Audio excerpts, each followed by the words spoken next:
Muitas teses, muitas suposições, muitos casos foram apresentados como os responsáveis por esses ataques às escolas, em especial de crianças e adolescentes.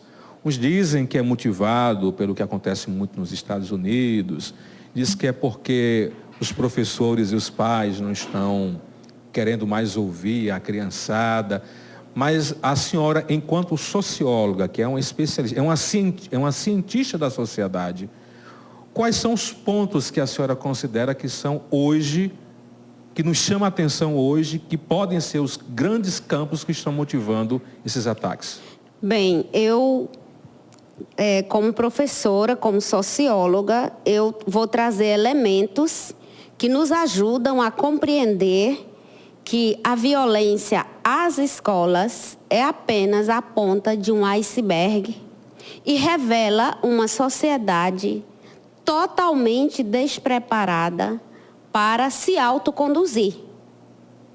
Alguns autores dizem que a criança pega a arma, mas quem dispara o gatilho, quem ajuda a puxar o gatilho é a própria sociedade. É verdade.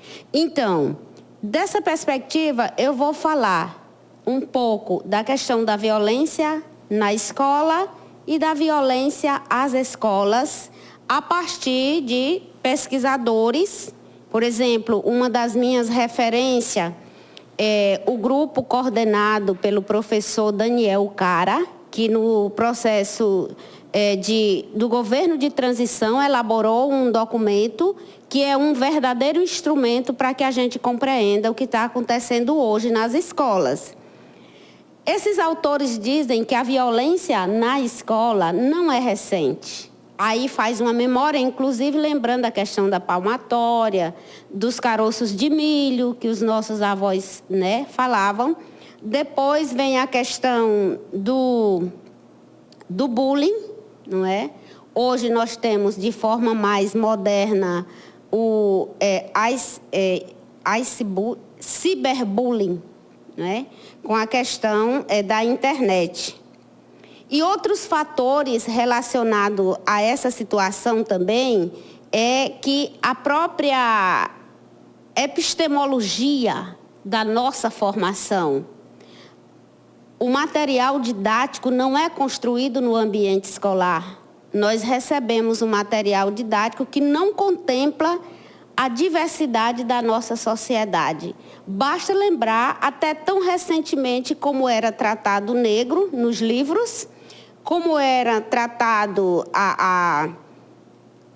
as pessoas, quem são os protagonistas, como é tratada a mulher, né? E se os indígenas, e eu nem sei se nos nossos livros didáticos contempla a população cigana. Exatamente. Pelo jeito nem está. Então, que formação é essa para que você tenha uma formação de relações fraternas, circulares, se só uma categoria de povo é contemplada? Então, essa situação já deixa um ambiente desconfortável para quem não está contemplado como protagonista nesses livros.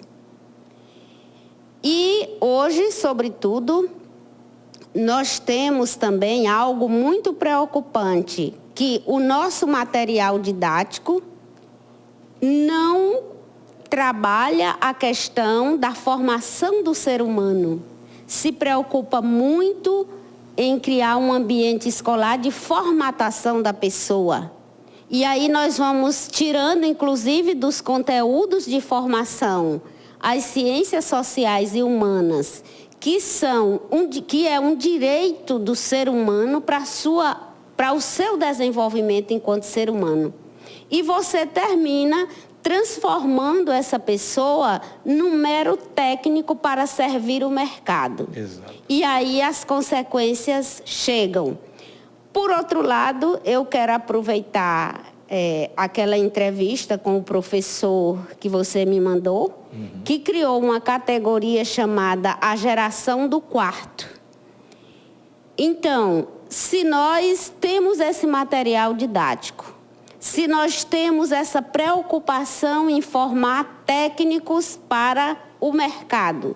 Onde fica a formação do ser humano? E nós ainda temos essa geração de adolescentes ficando, conforme colocou aqui o professor Hugo Moreira, 6 horas aí nos computadores. Uma geração que está saindo da sua fase de criança, ainda não é adulto, ou seja, ele perde aquela referência do eu, que era pai e mãe, ainda não tem o seu eu totalmente formado e está vulnerável a esses grupos que você mencionou, que eu não vou citar o nome de nenhum, organizado e estimulado a partir do recrudescimento da extrema-direita, usando, sobretudo, a questão da violência. Vou fazer só uma correção aqui. Na verdade, o nome do professor é Hugo Monteiro, tá, gente? É Hugo Monteiro Ferreira. Ele é de Campina Grande, mas há muito tempo que mora no Recife. E por que, professora, dizem muito, porque só existe, eu me lembro que eu li uma reportagem semana passada, inclusive o ministro da Justiça estava entrando em contato com as redes sociais, o pessoal do Twitter, só no Twitter tinha quase 400 grupos formados, incentivando crianças e adolescentes a atacar as escolas, sem falar do tal do TikTok, do Instagram e Facebook, né? Aí eu me perguntava muito, mas quem é essas pessoas que estão usando essas crianças e adolescentes de canhão de bucha de canhão para fazer isso? E aí se pergunta, são grupos políticos? É o neonazismo que está no nosso Brasil, professora? Eu gostaria ainda de acrescentar, porque hoje nós temos a tentação de nos deslocarmos diretamente para a criança, né? E eu disse que a criança é apenas a ponta de um iceberg. Todo esse contexto escolar que eu falei aqui está associado a um contexto social no Brasil que ainda tem 33 milhões de pessoas no mapa da fome, tem 34,5% da população sem moradia digna, 281,4 mil pessoas morando na rua. O desemprego ainda atinge 9,3% da população. Associando aquele ambiente de desestruturação e de formatação com esse contexto, aí você me pergunta, quem está interessado em cooptar esses adolescentes? Sim, ainda falta mencionar que só em 2022 foram vítimas de feminicídio 40,8 mil mulheres. Então, nós estamos dando um destaque para a violência na escola, mas a violência está instalada. A violência está instalada e a cada 6 horas morre uma mulher vítima de assassinato no Brasil. Principalmente negras, né? E aí, a escalada de violência verbal nos últimos anos foi acentuada. Se a gente lembra, o que se falava das escolas do ensino médio, fundamental, nos últimos anos? Se falava tantas coisas das nossas universidades. Então, essa violência verbal agora ela se traduz de forma efetiva na violência física. E o que eu vou falar aqui agora, nós podemos encontrar através das pesquisas do pesquisador Jean Goldbaum, que ele é o pesquisador sobre o nazismo no Brasil e na Alemanha. Ele disse que o recrudescimento da extrema-direita no Brasil fez com que os instrumentos mais usados, que é o ódio e a violência, se tornassem ícones. E aquilo que eu conversava com o Bruno ali fora, de acordo com esse estudioso, o Brasil está desprovido de teorias críticas que possam perceber aonde ele mesmo se levou.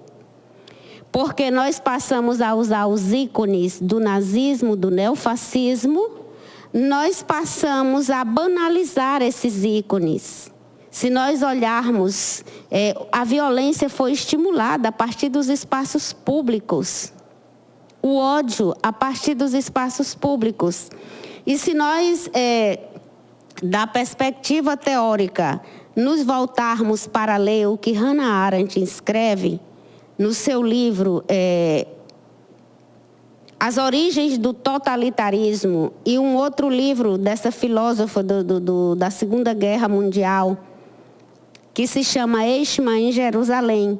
Ela traz os instrumentos e nos mostra que nós recrudescemos na questão do nazismo. E hoje, para nossa surpresa, o Brasil de acordo com os estudiosos, porque eu não estou aqui dizendo o que eu penso ou o que eu imagino, eu estou falando a partir das pesquisas, das pessoas que estão estudando esse fenômeno, que o Brasil hoje está para o mundo como o país mais neonazista e mais neofascista. Meu Deus. E os instrumentos, os símbolos a violência. E ela está instalada de norte a sul e não é só nas escolas. As escolas, então, como eu disse, é a ponta do iceberg de uma sociedade que está doente. Eis o desafio. Como é que a sociedade brasileira vai resolver um problema que ela mesma criou? Porque, de acordo com os estudos, nós não punimos, o Brasil não puniu, mesmo sendo um crime, a defesa da tortura, da violência, foi sendo banalizado. O Brasil não puniu, o Brasil aceitou. Hoje falar de extrema-direita é como se nós estivéssemos falando de uma grife, não é? E a banalização da impunidade. A banalização. Então, o desafio hoje na família, na escola, na sociedade, é a construção da cultura de paz.